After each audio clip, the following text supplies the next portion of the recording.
Assalamualaikum warahmatullahi wabarakatuh. Innal hamdalillah nahmaduhu wa nasta'inuhu wa nastaghfiruh wa na'udzu billahi min shururi anfusina wa sayyiati a'malina. May yahdihillahu fala mudilla lahu wa may yudlilhu fala hadiya lahu. أشهد أن لا إله إلا الله وحده لا شريك له وأشهد أن محمدا عبده ورسوله. اللهم صل على محمد وعلى آل محمد كما صليت على إبراهيم وعلى آل إبراهيم إنك حميد مجيد. اللهم بارك على محمد وعلى آل محمد كما باركت على إبراهيم وعلى آل إبراهيم إنك حميد مجيد. يا أيها الذين آمنوا اتقوا الله حق تقاته ولا تموتن إلا وأنتم مسلمون. يا أيها الناس اتقوا ربكم الذي خلقكم من نفس واحدة وخلق منها زوجها وبث منهما رجالا كثيرا ونساء واتقوا الله الذي تساءلون به والأرحام إن الله كان عليكم رقيبا. يا أيها الذين آمنوا اتقوا الله وقولوا قولا سديدا يصلح لكم أعمالكم ويغفر لكم ذنوبكم ومن يطع الله ورسوله فقد فاز فوزا عظيما.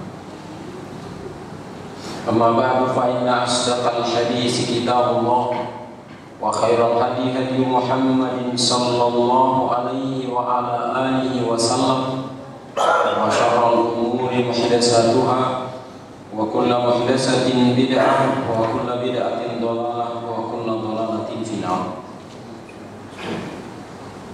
Ikhwatal iman, hadirin kaum muslimin jamaah Jumat yang dimuliakan oleh Allah Subhanahu wa taala. Senantiasa kita bertahmid memuji Allah Jalla Jalaluhu atas segala limpahan karunia-Nya yang diberikan kepada kita, baik yang dapat kita hitung maupun yang tak dapat kita hitung. Dan semua itu menunjukkan kemahakuasaan Allah Subhanahu wa taala, kemahakayaan Allah Subhanahu wa taala, kemahamurahan Allah Subhanahu wa taala kepada seluruh makhluknya. Ikhwatal iman jamaah Jumat yang dimuliakan oleh Allah, sebagaimana kita ketahui bahwa salah satu di antara peristiwa yang nanti akan terjadi di hari kiamat adalah berkaitan dengan hisab. Sebagaimana kita ketahui bahwa ketika umat manusia nanti dibangkitkan dan juga makhluk-makhluk yang lainnya seperti jin ataupun binatang-binatang dibangkitkan oleh Allah Subhanahu wa taala, lalu kemudian dikumpulkan di mahsyar, dan kemudian selanjutnya nanti di sana ada hisab, di sana ada timbangan amal perbuatan, di sana ada melintas di atas sirat, dan yang terakhir semua itu akan dilangsungkan oleh Allah sebelum masuk ke dalam surga ataupun neraka adalah yang kaitannya dengan qisas. Akan dilaksanakan qisas dengan berbagai kezaliman yang terjadi di kalangan umat manusia, juga jin dan bahkan binatang-binatang sekalipun. Namun kemudian binatang-binatang setelah dilakukan qisas semuanya akan dijadikan tanah oleh Allah Subhanahu wa taala.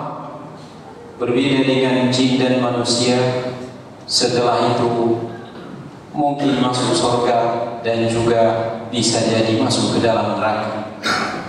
Ikhwatal iman azanallahu jami'an, salah satu di antara peristiwa, di antara rentetan peristiwa yang sangat agung yang nanti akan dilaksanakan oleh Allah Tabaraka wa Ta'ala di sisinya dalam kaitannya dengan hisab. Ketika umat manusia dihitung amal ibadahnya, diberikan dan bahkan diberikan catatan amal perbuatannya, dan diperlihatkan kepadanya catatan amal perbuatan tersebut, dan di antara umat manusia ada yang dimintai pertanggungan jawab dengan catatan amalan tersebut. Ini disebutkan oleh beberapa ayat Allah Subhanahu wa Ta'ala di dalam Al-Quran. Di antaranya disebutkan di surat Yasin ayat yang ke-65, di antaranya di dalam surat Al-Insyiqaq ayat 7 dan ayat yang ke-8. Fa'amma man utiya kitabahu biyaminihi, adapun orang-orang yang diberikan catatan amalannya dengan tangan kanannya, fasawfa yuhasabu hisaban yasira, dan nanti dia akan dihisab dengan hisab yang mudah. Di akhir surat Al-Ghasyiyah, di sana Allah Subhanahu wa Ta'ala mengatakan summa inna alaina hisabahum, kemudian atas tanggungan kami menghisab umat manusia itu di hadapannya nanti. Dengan demikian, berdasarkan berbagai dalil, dan di antaranya kita bacakan tadi menunjukkan bahwa nanti akan ada hisab di hadapan Allah Tabaraka wa Ta'ala. Bagaimana caranya Allah Subhanahu wa Ta'ala menghisab? Sebagaimana di antaranya dibahas oleh Imam Ahmad bin Yahya An-Najmi dalam sebuah kitab beliau Irsyadus Sari. Beliau mengatakan bahwa salah satu di antara yang akan terjadi di hari kiamat adalah kaitannya dengan melihat Allah Subhanahu wa Ta'ala. Melihat Allah Subhanahu wa Ta'ala itu ada dua, melihat secara umum dan melihat secara khusus. Melihat secara umum itu adalah ketika Allah Subhanahu wa Ta'ala menghisab hamba-hambanya nanti di akhirat. Sedangkan melihat secara khusus adalah ketika penghuni surga memandang kepada Allah Subhanahu wa Ta'ala di dalam surganya nanti.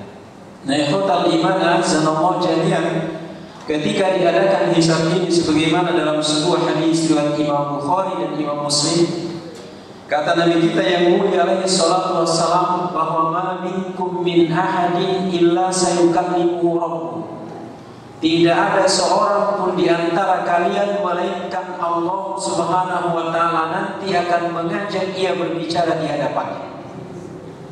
Laisa bainahu wa bainahu tarjuman, tidak ada di antara dirinya dengan Allah Subhanahu wa Ta'ala penterjemah, ahli bahasa dan sebagainya. Tidak ada perantara, dia secara langsung berhadapan dengan Allah Tabaraka wa Ta'ala. Dan ketika itulah Allah Jalla Jalaluhu akan menghisab setiap hambanya. Ada di antara umat manusia yang dimudahkan hisabnya, namun kemudian ada di antara umat manusia yang dipersulit hisabnya. Sebagaimana di dalam ayat yang tadi kita bacakan surat Al-Insyiqaq ayat 7 dan 8. فَأَمَّا مَنْ أُوتِيَ كِتَابَهُ فَسَوْفَ يُحَاسَبُ بِيَمِينِهِ فَسَوْفَ يُحَاسَبُ حِسَابًا يَسِيرًا. Orang-orang yang diberikan catatan amalannya dengan tangan kanannya, nanti dia akan dihisab dengan hisab yang mudah. Bagaimana caranya Allah Subhanahu wa Ta'ala menghisab orang tersebut dengan hisab yang mudah? Sebagaimana dijelaskan oleh Nabi kita yang mulia alaihi salatu wassalam, bahwa nanti seorang hamba yang dimudahkan hisabnya itu didatangkan di hadapan Allah Subhanahu wa Ta'ala. Lalu ia dipanggil oleh Allah Tabaraka wa Ta'ala. Setelah ia menghadap kepada Allah Subhanahu wa Ta'ala, maka diadakan di sana hijab antara diri orang itu dengan orang banyak, dan kemudian dia berdua dengan Allah Subhanahu wa Ta'ala. Allah Tabaraka wa Ta'ala membukakan lembaran-lembaran catatan amalannya ketika di dunia ini. Lalu ditanyakan kepadanya satu persatu, apakah Anda masih ingat dengan keburukan ini? Apakah Anda masih ingat dengan keburukan ini? Pada tanggal sekian, hari sekian, tahun sekian, dan lain sebagainya. Ternyata seluruh keburukan itu semua diingat oleh hamba tersebut ketika sudah ada di hadapan Allah Taala. Lalu kemudian karena banyaknya keburukan yang ia lakukan, dan ini adalah orang yang dimudahkan hisabnya oleh Allah Jalla Jalaluhu, ketika itu dikatakan kepadanya, ia menyangka dirinya bahwa ia akan binasa, tidak ada tempatnya kecuali di dalam neraka. Ketika itu Allah Jalla Jalaluhu menyatakan bahwa di dunia ini keburukan Anda ini kami tutup dari pandangan manusia, dan sekarang ini, saat ini kami ampuni kesalahan-kesalahan Anda ini. Itu berarti orang yang dimudahkan hisabnya, meskipun di sana ada di antara umat manusia yang tidak dihisab. Sebagaimana yang sudah sangat masyhur di kalangan kita, ada 70.000 umat Muhammad SAW yang tidak akan dihisab dan tidak diadab oleh Allah Taala. Ikhwatal iman azanallahu jami'an. Ada pun orang-orang yang dipersulit hisabnya, dia dipanggil di hadapan Allah Taala, dipanggil dalam namanya dengan suara yang sangat kasar, lalu kemudian dipajang amal ibadahnya atau amal perbuatannya di dunia ini di hadapan seluruh makhluk, lalu ditanyakan kepadanya satu persatu keburukan-keburukan tersebut, dan kemudian dimintai pertanggungan jawab. Ditanyakan kepadanya, mengapa Anda melakukan hal ini, dan seterusnya. Maka kata Nabi kita yang mulia alaihi salatu wassalam, faman nuqisha a'udziba, barang siapa yang diajak berdiskusi ketika itu, dimintai pertanggungan jawab atas amal perbuatannya, maka dia pasti akan diadab. Dan inilah orang-orang yang dipersulit hisabnya oleh Allah Taala. Ikhwatal iman azanallahu jami'an. Penting kita catat dan kita camkan dalam batin kita masing-masing, bahwa ketika di hadapan Allah Taala, ketika di dunia ini ada di antara persaksian-persaksian yang diangkat oleh manusia, ada yang namanya persaksian palsu, ada yang namanya persaksian dan karena kemudian mau dapatkan imbalan lalu kemudian bersaksi palsu dan seterusnya. Di hadapan Allah Taala semua hal bisa menjadi saksi. Sebagaimana disebutkan oleh Allah Jalla Jalaluhu di dalam surat Yasin ayat yang ke-65, Allah Taala berfirman, al-yawma nakhtimu ala afwahihim wa tukallimuna aydihim wa tashhadu arjuluhum bima kanu yaksibun. Hari ini kami tutup mulut-mulut mereka, dan yang berbicara kepada kami adalah tangan mereka, yang menjadi saksi kepada kami adalah kaki-kaki mereka. Tangannya nanti kemudian yang akan berbicara, saya yang menulis, saya yang menghapus, saya yang menunjuk, saya yang menonjok, dan seterusnya dan seterusnya. Kakinya pun demikian, saya yang melangkah, saya yang menyepak, dan seterusnya dan seterusnya. Oleh sebab itulah Imam Muslim rahimahullah ta'ala ketika menafsirkan hadis ini sebagaimana dinukil oleh Imam Ibnu Katsir dalam tafsir beliau, bahwa di hadapan Allah Taala nanti ada di antara umat manusia, di antaranya adalah orang-orang munafik yang akan membantah Allah Taala kaitannya dengan hisab tersebut. Lalu kemudian ia membantah Allah dengan mengatakan, ya Allah, bukankah engkau telah berjanji bahwa engkau tidak akan menzalimi hamba-Mu sedikit pun dan siapapun? Kata Allah Subhanahu wa taala, betul. Maka kata orang itu pun kemudian mengatakan, bahwa kalau demikian hari ini aku tidak ingin ada saksi selain diriku sendiri. Mengapa disangkanya dirinya itu bisa membelanya dari api neraka? Karena disangkanya dirinya itu akan merasa sakit dan akan menderita nanti ketika dimasukkan ke dalam neraka, lalu kemudian ia akan membela dirinya dari siksa ataupun dari persaksian yang membeberkan seluruh keburukan yang diperbuatnya ketika di dunia. Apa kata Allah Subhanahu wa taala? Mengatakan, baik, kalau Anda tidak ingin saksi kecuali dari diri Anda sendiri, kafa binafsika al-yawma 'alaika hasiba. Cukup dirimu saat ini yang menjadi saksi, dan juga malaikat-malaikat Allah yang ditugaskan untuk mencatat. Maka setelah itu kemudian kata Nabi kita yang mulia alaihi salatu wassalam, setelah itu pendengarannya disuruh berbicara, penglihatannya disuruh berbicara, kakinya disuruh berbicara, tangannya disuruh berbicara, dan bahkan sekujur tubuhnya disuruh berbicara oleh Allah Subhanahu wa taala. Subhanallah. Ia yang dengan jujur mengatakan, aku yang melakukan tanggal sekian atas dasar sekian dan lain sebagainya dan lain sebagainya. Maka orang tersebut pun dengan penuh keheranan dan bahkan ingin bahkan ingin menelantarkan dan menyengsarakan di antara anggota tubuhnya, dan bahkan melawan anggota tubuhnya sendiri dengan mengatakan dalam firman Allah surah Fussilat ayat yang ke-21, wa qalu li juludihim, mereka itu berkata kepada kulit-kulit mereka, lima syahidtum alaina, mengapa kamu ini menjadi saksi atas kami? Apa kata kulitnya menjawab? Anggota tubuhnya menjawab, antaqanallahu alladzi antaqa kulla syai'. Allah Subhanahu wa taala membuat kami pandai berbicara, di mana Allah Jalla Jalaluhu mampu membuat segala sesuatu itu berbicara. Meskipun sekarang ini tangan kita tidak punya mulut, kaki kita tidak punya mulut, pendengaran penglihatan kita tidak punya lisan untuk berbicara, namun di hadapan Allah Subhanahu wa taala semua ini akan mengangkat pembicaraan dan mengangkat saksi di hadapan Allah Jalla Jalaluhu. Bahkan lebih daripada itu, sebagaimana difirmankan oleh Allah Subhanahu wa taala dalam surat Az-Zalzalah ayat yang keempat, yauma idzin tuhaddisu akhbaraha, bahwa pada waktu itu, pada hari itu bumi ini akan menyampaikan beritanya. Sebagaimana dinukil oleh Imam Ibnu Katsir dari Imam At-Tirmidzi rahimahullahu taala, apa yang dimaksud dengan akhbaraha di dalam ayat yang mulia ini?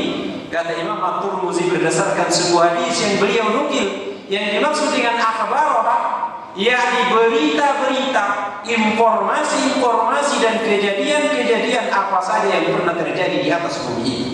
Di atas bumi ini semua akan disampaikan oleh Allah Subhanahu oleh bumi tersebut.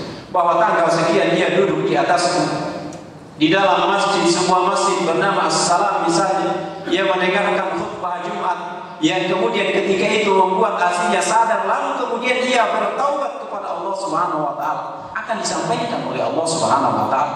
Jam sekian, tanggal sekian ia duduk membaca Al-Qur'an, berzikir kepada Allah Subhanahu wa taala. Dan sebaliknya maksiat-maksiat pun akan disampaikan oleh bumi ini. Di mana hal itu terjadi, siapa yang melakukannya, kapan hal itu terjadi, dan mengapa itu dilakukan. Yauma idzin tuhaddisu akhbar, nanti bumi akan menyampaikan beritanya. Kalau sekarang ini kemudian semua kejadian, semua informasi yang ada di dunia ini bisa ditangkap dengan satelit misalnya, dan lain sebagainya, nanti pada saatnya Allah Tabaraka wa taala akan membuat bumi ini berbicara, dan bahkan membuat yang lainnya bisa berbicara, tiang bisa berbicara, pohon bisa berbicara, mengangkat persaksian di hadapan Allah Tabaraka wa taala. Tidakkah kita ketahui sebuah hadis Nabi SAW menyampaikan kepada kita yang menunjukkan bahwa pohon itu bisa berbicara dengan izin Allah Subhanahu wa taala. Di zaman beliau, ketika beliau baru datang ke Madinah, dibikinkan sebatang pohon atau sepotong pohon untuk beliau jadikan mimbar untuk berkhutbah. Namun setelah itu beberapa waktu berselang, dibikinkan mimbar untuk beliau alaihi salatu wassalam, lalu kemudian disingkirkan pohon itu. Maka kata Nabi kita yang mulia alaihi salatu wassalam, pohon ini merengek, menangis sebagaimana anak kecil yang menangis. Mengapa menangis? Karena ditinggalkan berzikir dan melakukan kebaikan-kebaikan di atasnya. Ini menunjukkan kepada kita bahwa apa yang ada di sekitar kita itu mampu berbicara dengan izin Allah Subhanahu wa taala, dan pada saatnya nanti akan berbicara mengangkat persaksian di hadapan Allah Subhanahu wa taala. Tidakkah kita ingat sebuah hadis di mana Nabi kita yang mulia alaihi salatu wassalam menganjurkan kepada kita bahwa hendaknya ketika kita keluar ke padang pasir, ketika keluar ke tempat gembalaan, ke hutan dan lain sebagainya, ketika datang waktu azan, hendaknya kita azan ketika datang waktu sholat. Mengapa demikian? Kata Nabi kita yang mulia alaihi salatu wassalam, meskipun ketika itu kita hanya seorang diri, kata Nabi kita yang mulia alaihi salatu wassalam, tidaklah didengarkan oleh manusia, tidaklah didengarkan oleh jin, tidaklah didengarkan oleh sesuatu di antaranya pepohonan, makhluk Allah Subhanahu wa taala yang lainnya, melainkan nanti di hadapan Allah Tabaraka wa taala akan datang menjadi saksi di hadapannya. Ini menunjukkan kepada kita bahwa jangan kemudian kita lengah saat ini.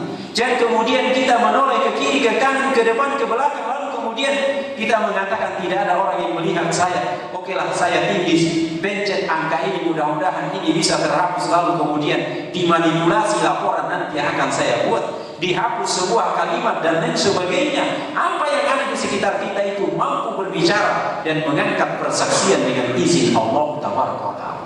Ikhwatal iman, a'azzanallahu jami'an. Semoga kita termasuk orang-orang yang dimudahkan hisabnya oleh Allah.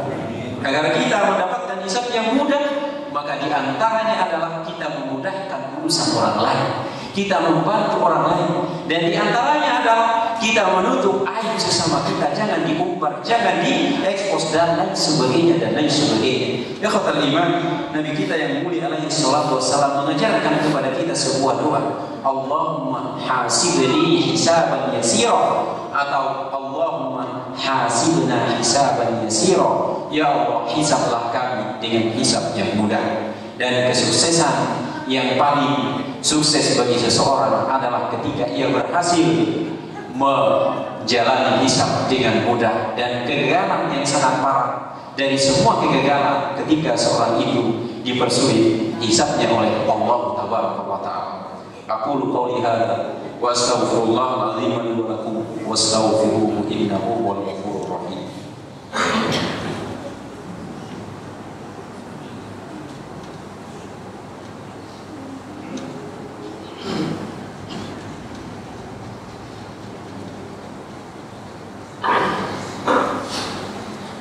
Alhamdulillahilladzi hadana li hadza wa ma kunna linahtadiya laula an hadana Allah. Ashhadu an la ilaha illallah wahdahu la syarika lahu wa ashhadu anna Muhammadan abduhu wa rasuluh. Wassalatu wassalamu ala Rasulillah wa ala alihi wa ashabihi wat tabi'ina lahum bi ihsan ila yaumiddin. Amma ba'd.